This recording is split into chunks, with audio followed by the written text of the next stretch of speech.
We had a wonderful time of worship this past Sunday as we started our Identity Crisis series. And we looked at a passage of scripture from Psalm 139, verses 13 through 18. And we saw that each person is God's special creation, that He orchestrated the creation of every cell in our body, and He has given us a purpose here on earth. And that purpose is to bring honor and glory to Him. We saw that your career, your social status, your level of education, those things don't define who you are in the eyes of God, because you have been given a purpose by God. Because of that, nobody can take that purpose away from you. And our hope is that you continue to remember that you are God's special creation. And as we continue this series, our focus now shifts to a new passage in 1 Peter chapter 1, verses 17 through 21. I'd like to read that passage for you now. It says, "Since you call on a Father who judges each man's work impartially, live your lives as strangers here in reverent fear.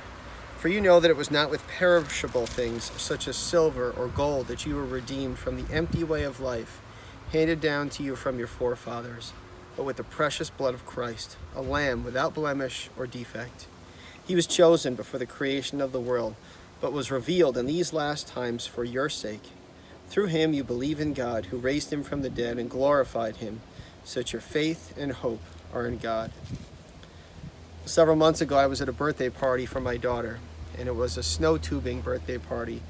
And not thinking that I would be outside while my daughter was snow tubing, I wasn't really dressed for the day's events.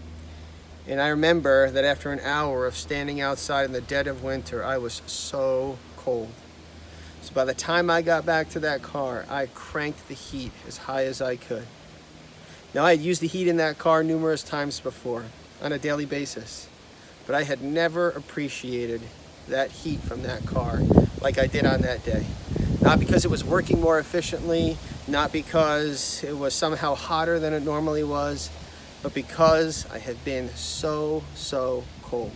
And we're going to look at a similar thing for us, recognizing what we have been freed from.